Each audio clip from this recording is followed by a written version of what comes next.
नाज़रीन, इमरान खान की बहनों की जानिब से और सलमान अकरम राजा की जानिब से ये फाइनल वार्निंग दे दी गई है कि जी इंशाल्लाह हम लोग कोशिश कर रहे हैं कि जिस कदर ज़्यादा क्राउड निकलेगा तो इमरान खान की जो रिहाई है वो उतनी ही आसान हो जाएगी और ये पीटीआई के लिए लास्ट चांस है।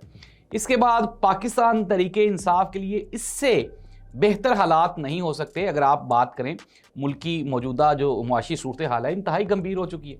जो वादा ये गवर्नमेंट करके आई थी वो तो नहीं ये पूरा कर सके किसी भी सूरत में, उसके तो ये आसपास भी नहीं भटक सके और एस्टेब्लिशमेंट भी तंग है इनसे और इनसे पीछा छुड़वाना चाहती है। ऐसी सूरत हाल में पीटीआई को चाहिए कि वो कोई होश और दानिशमंदी से काम लेते हुए चीज़ों को आगे लेके बढ़ें और मुल्क में जो सियासी गैप है, खला है, उसको पूरा करें।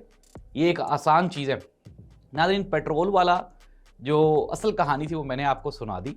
अगर आपके पास कोई सबूत है या मेरे पटवारी दोस्त या नून लीग वाले जो मेरे दोस्त हैं, मैं प्यार से पटवारी कहता हूं, मैं आपको जो है वो तज़हीक आमेद रवैये से नहीं कहता हूं, कि अगर आपके पास कोई इस तरह का सबूत है कि शहबाज शरीफ साहब ने जी इस वजह से पेट्रोल महंगा किया था और इस वजह से सस्ता किया है, तो काइंडली नीचे कमेंट करके आप भी बता दें। और इसके अलावा पेट्रोल गेम तो खैर हाथ हो गया आवाम के साथ है और अभी जो मज़ीद हाथ होने वाले हैं वो आपको आइंदा 10 से 15 दिनों में दिखाई दे देंगे।